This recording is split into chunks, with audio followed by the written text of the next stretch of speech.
Dan maka di sini sangat jelas bahwa Al-Quran dan hadis itu tidak bisa dipisahkan sebagai seperti dua sisi mata uang yang tidak bisa dipisahkan, memberikan atau memerintahkan kepada seluruh umat muslim bahwa atiullah, ketika kita mau mentaati Allah, maka wa atiur Rasul. Kita juga mesti mentaati Rasul.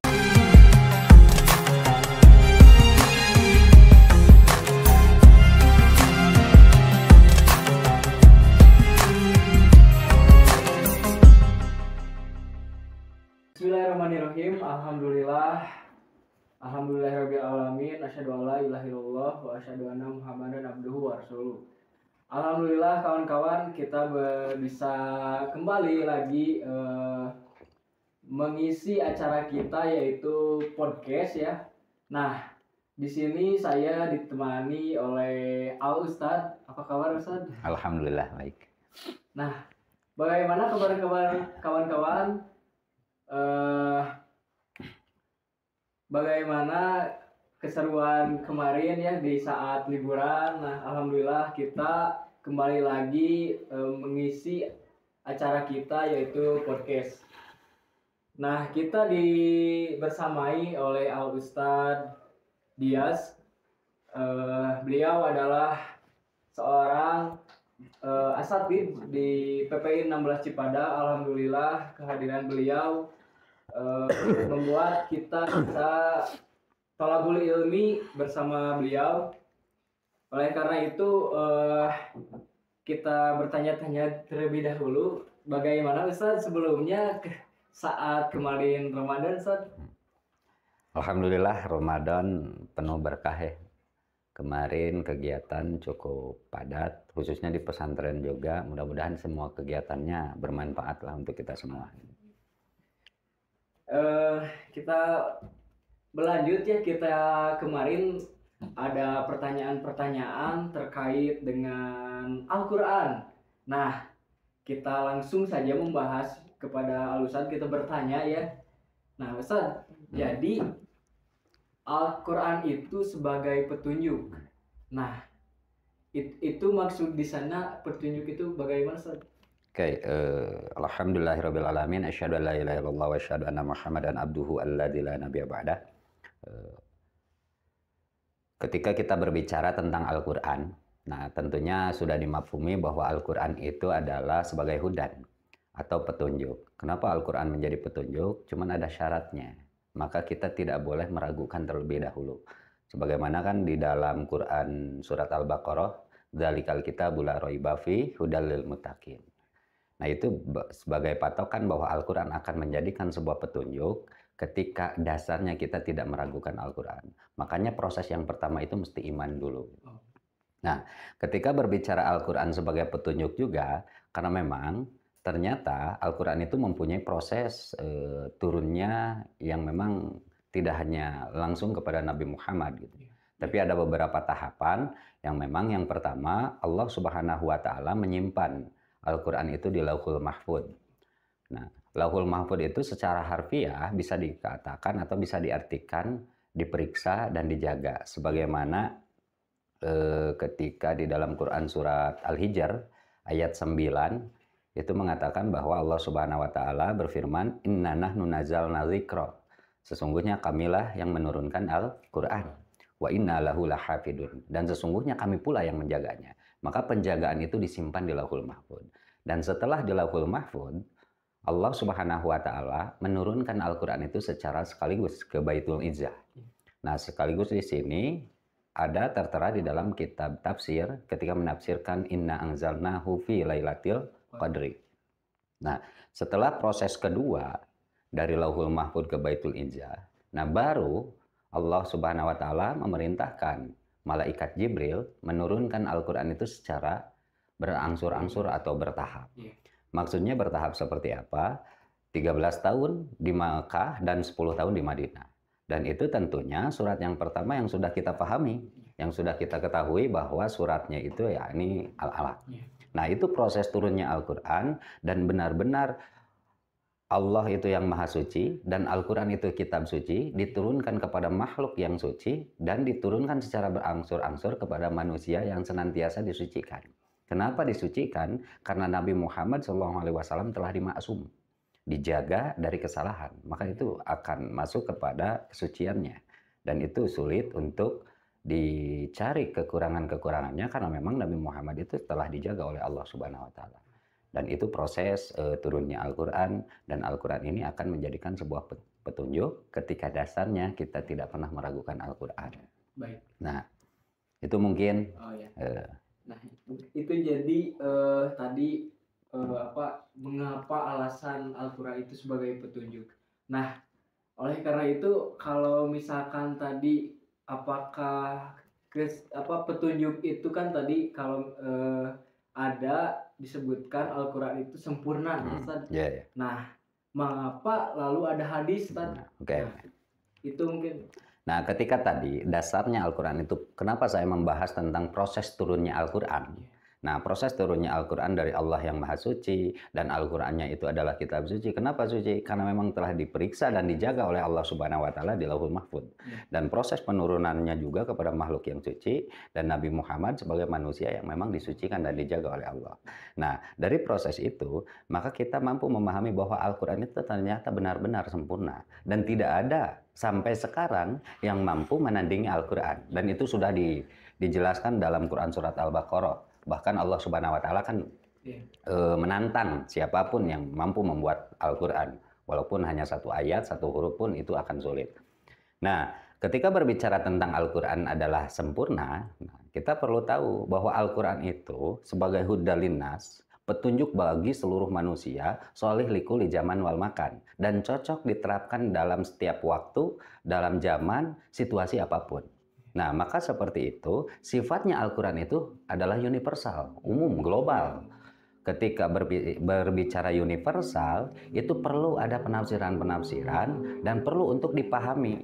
Nah, makanya dalam kesempatan kali ini, Allah Subhanahu wa taala mengutus siapa? Nabi Muhammad SAW untuk menginterpretasikan atau menafsirkan, menjelaskan, menyampaikan Al-Qur'an itu kepada khalayak umum, yakni hudal linnas, itu menjadi petunjuk bagi seluruh manusia.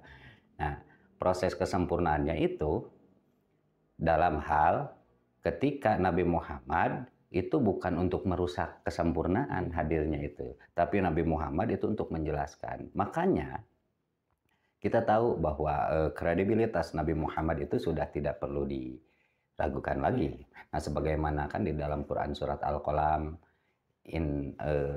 kalimatnya lupa saya. Wa innaka la'ala khuluqin adim. Sesungguhnya Nabi Muhammad itu mempunyai akhlak yang mulia. Dan bahkan ketika Siti Aisyah ditanya bagaimana akhlak Rasul, bahwa akhlak Rasul itu adalah Al-Qur'an. Nah, karena memang ini menjadi patokan. Hadis ini akan memberikan gambaran secara umum, memudahkan kita untuk memahami Al-Qur'an gitu ya. Ketika kita mengikuti apa yang diinformasikan oleh Nabi Muhammad. Nah, begitupun Al-Qur'an pun atau Allah Subhanahu wa taala memberikan atau memerintahkan kepada seluruh umat muslim bahwa atiullah, ketika kita mau mentaati Allah, maka wa atiur Rasul. Kita juga mesti mentaati Rasul.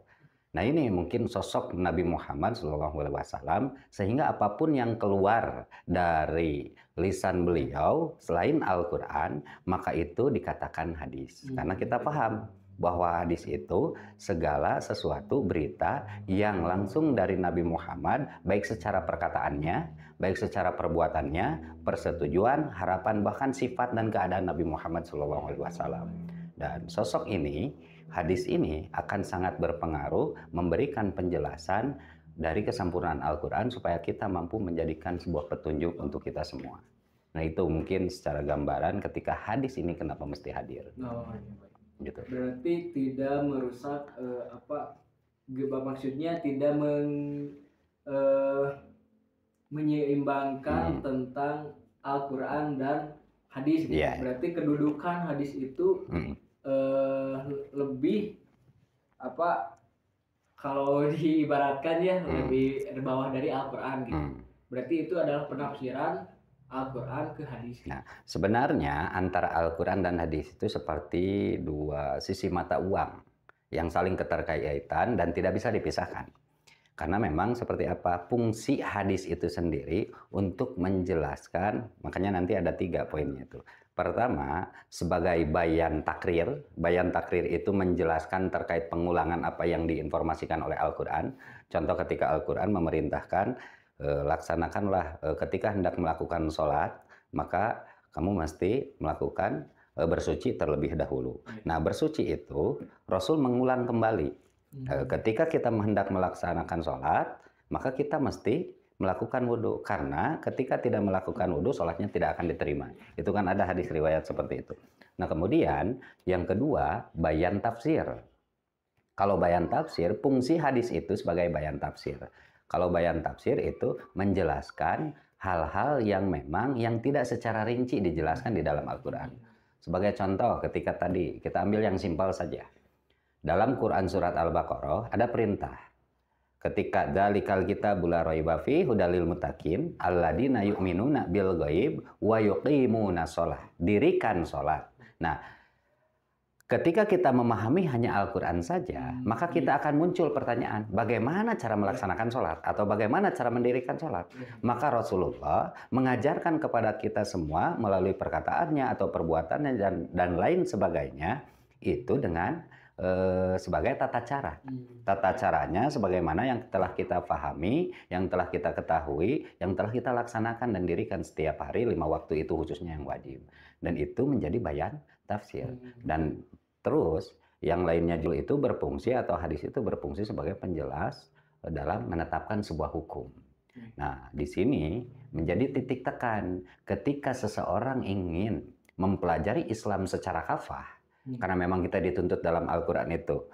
Ya ayyuhalladzina amanu udkhulu fi silmi kafah. Maka masuklah Islam secara kafah, maka tidak akan pernah sempurna ketika seseorang mempelajari Islam hanya Quran saja, tidak dibarengi dengan sunnah atau hadis.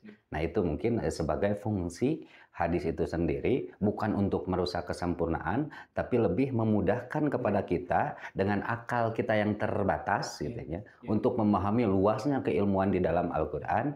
Maka Allah mengutus seorang manusia yang bernama Nabi Muhammad SAW untuk lebih memudahkan, karena setiap yang keluar dari lisan beliau itu ternyata dijelaskan di dalam Quran surat An-Najm. Apa dalilnya? Wa ma yuntiqu anil hawa illa wahyu yuha. Nabi Muhammad itu mengatakan tiada lain apapun yang dikatakannya itu sebagai wahyu dan dibimbing oleh Allah Subhanahu wa taala langsung. Dan itu mungkin fungsi hadis, bagaimana kita semua akan menjadi sempurna belajar Islam itu dan menjadi orang yang benar-benar serius mempelajari Islam itu ketika kita tidak hanya mempelajari Al-Qur'annya saja, tapi penting untuk mempelajari hadisnya juga. Nah, gitu. Tadi menyinggung ke tafsir ya, Tad. Iya. Kalau misalkan tadi ada hadis, nah lalu di sana juga kan hadis perlu ada tafsiran. Kadang orang-orang salah paham gitu. Jadi salah paham, misalkan ada hadis yang menurut A itu begini dan menurut B itu begini. Nah, itu ada tafsir lagi. Nah, berarti kalau kita melihat petunjuk, berarti melihat ke tafsirnya atau ke hadisnya gitu. Nah, kadang bingung gitu. Oke. Sebagaimana kita pahami bahwa sumber hukum Islam itu 2. Al-Quran dan hadis. Makanya tadi saya mengatakan bahwa Al-Quran dan hadis itu seperti 2 sisi mata uang yang tidak bisa dipisahkan, saling keterkaitan. Nah, ketika kita hendak memahami satu ayat Al-Quran, maka itu memang ada prosesnya. Prosesnya seperti apa? Satu, yang mesti didahulukan tafsir Quran bil Quran. Tafsir Quran bil Quran itu seperti apa? Sebagaimana kita ketahui bahwa ini Al-Quran ini, ayat ini bisa saja dijelaskan di ayat yang lain. Sebagaimana contoh, ketika Rasulullah SAW ditanya, ataupun turun Quran surat Al-An'am ayat 82, Alladzina amanu walam yulbisu imanahum. Barang siapa yang tidak mencampur adukan keimanan mereka bizulmin, dengan kezoliman, wahum amnu ulaika wahum amnu, mereka itu akan mendapatkan keamanan, wa hum muhtadun, dan mereka itu akan mendapatkan petunjuk dari Allah Subhanahu wa taala. Nah, ketika ada kalimat yang tidak mencampur adukan keimanan dengan kezaliman itu, para sahabat merasa berat. Sampai bertanya, bagaimana mungkin ya Rasul, di antara kami semua tidak pernah menzalimi kepada diri kami sendiri. Maka Rasulullah menjawab, bukan apa yang kalian maksud. Maksud di sini, zalim di sini itu adalah sebagaimana yang dikatakan oleh hamba Allah yakni Luqmanul Hakim kepada anaknya di dalam Quran surat Luqman ayat 13. Ya bunayya la tusyrik billah inna syirka la zulmun azim. Nah, maka makna di sini bukan menzolimi kepada diri sendiri, tapi menyekutukan Allah Subhanahu wa taala. Ketika seorang beriman tapi keimanannya dicampur adukan dengan menyekutukan Allah, maka yakin tidak akan pernah mendapatkan keamanan, bahkan petunjuk dari Allah Subhanahu wa taala. Nah, itu kan proses antara satu ayat dari surat Al-An'am dijelaskan dalam Quran surat Luqman ayat 13. Dan terus proses yang kedua, kalau tidak menemukan sebagaimana aqimus shalah, mendirikan sholat, itu kan tidak ada tata caranya dalam Al-Quran. Nah, maka turun cara penafsirannya oleh hadis itu sendiri. Tentunya hadisnya hadis yang sahih. Maksudnya yang sahih seperti apa? Sebagaimana kita ketahui bahwa secara pengertian hadis sahih itu ada 5 faktor. 1, sanadnya bersambung. Kedua, rawinya adil. Ketiga, rawinya dobit. Keempat, tidak ada syad. Kelima, tidak ada ilat. Dan 5 poin ini ketika syarat ini memenuhi dalam sebuah hadis, maka itu dikatakan sahih. Dan ketika sahih, sudah mampu dipastikan tidak mungkin bertolak belakang dengan Al-Quran. Makanya kita semua sepakat. Sebagaimana kita ketahui bahwa dirikan sholat, khususnya sholat wajib, sholat subuh 2 rakaat, semua sepakat umat muslim sholat subuh 2 rakaat. Tidak pernah ada saya mendengar bahwa ada seseorang melaksanakan sholat 3 rakaat dalam sholat subuh. Nah, itu kan sebagaimana kita pahami bahwa ketika hadisnya satu merujuk ke sana, itu menjadi penafsiran bagaimana cara mendirikan sholat, caranya yaitu yang dilakukan oleh Rasul, dan itu dikatakan sebagai hadis. Terus yang kedua, kalau memang tidak ada hadisnya, tidak ada Qur'annya, dan itu kita turun lagi kepada ulama-ulama yang memang yang warasatul anbiya, mewarisi langsung dari Nabi Muhammad SAW. Nah, itu mungkin untuk cara teknis, cara memahami. Jadi tafsir itu tidak serampangan. Tidak serampangan kita memahami ayat, langsung kita jelaskan tanpa melihat hadis-hadis yang lain. Karena bisa saja keterbatasan keilmuan kita akan merusak kesempurnaan Al-Quran dan bertolak belakang dengan Al-Quran, termasuk dengan hadis itu sendiri. Nah, mungkin itu proses cara penafsiran secara singkat, Pak. Karena kalau dibongkar itu akan berapa lama ya? Bisa 1 tahun lah, satu pelajaran itu. Sangat, ya sangat luar biasa. Mungkin kalau misalkan diringkas ya, disimpulkan itu bagaimana sih dari tadi berangsurnya Al-Quran sampai kedudukan hadis.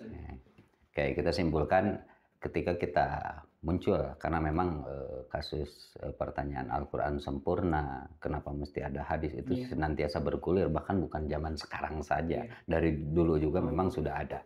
Nah, proses turunnya Al-Quran, kenapa saya jelaskan, itu untuk memberikan penjelasan bahwa Al-Quran itu benar-benar dijaga dan dititipkan kepada orang-orang yang dijaga oleh Allah Subhanahu wa Ta'ala.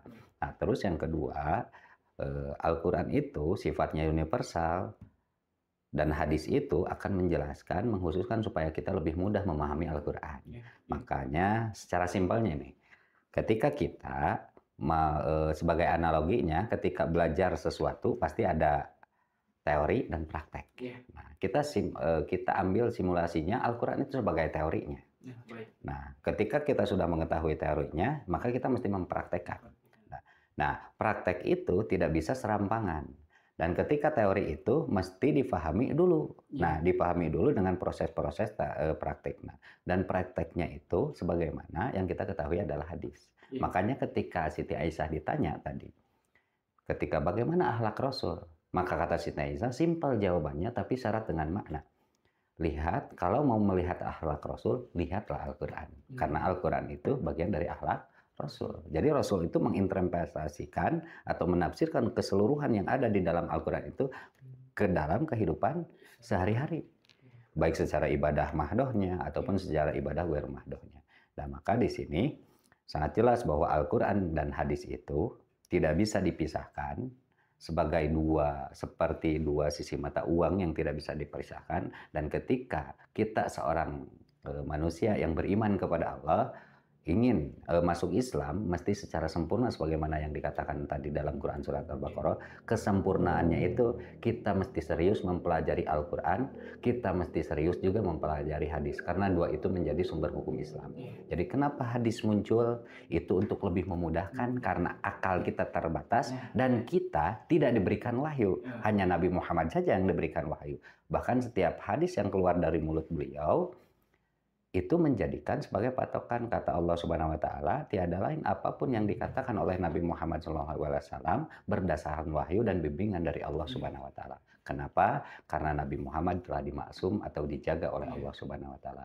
Mungkin itu yang kesimpulan singkat lah, mudah-mudahan bisa bermanfaat dan menjadi perkembangan keilmuan ke depannya. Muncul lagi pertanyaan-pertanyaan. Nah, kalau seperti itu bagaimana cara mempelajari Al-Quran? Nah, kalau seperti itu bagaimana cara mempelajari hadis? Makanya nanti baik di pesantren, baik di perkuliahan, ada ilmu Quran, ada ilmu hadis, ada mustalah hadis juga, itu bagian-bagiannya. Itu memang ketika kita serius, kita mesti mengkaji keseluruhan itu agar lebih mudah menafsirkan dan memahami Al-Quran, sehingga kita mampu mengamalkan secara kafah, secara sempurna dan sesuai apa yang memang diharapkan oleh Allah Subhanahu wa taala. Itu mungkin yang bisa saya sampaikan. Ya, baik. Terima kasih Ustaz, sangat luar biasa sekali ya ilmu yang telah Ustaz sampaikan. Nah, mungkin semoga menjadi tuntunan bagi kita ya untuk kawan-kawan, bahwasanya tadi kesempurnaan Quran itu sangatlah luar biasa gitu, sampai tadi diaplikasikan oleh Nabi Muhammad. Nah, sangat luar biasa sekali. Nah, mungkin podcast kali ini disebutkan sekian. Semoga bermanfaat bagi kawan-kawan semua. Kalau misalkan nanti ada pertanyaan-pertanyaan, silahkan di komen di bawah. Terima kasih. Assalamualaikum warahmatullahi wabarakatuh. Waalaikumsalam warahmatullahi wabarakatuh.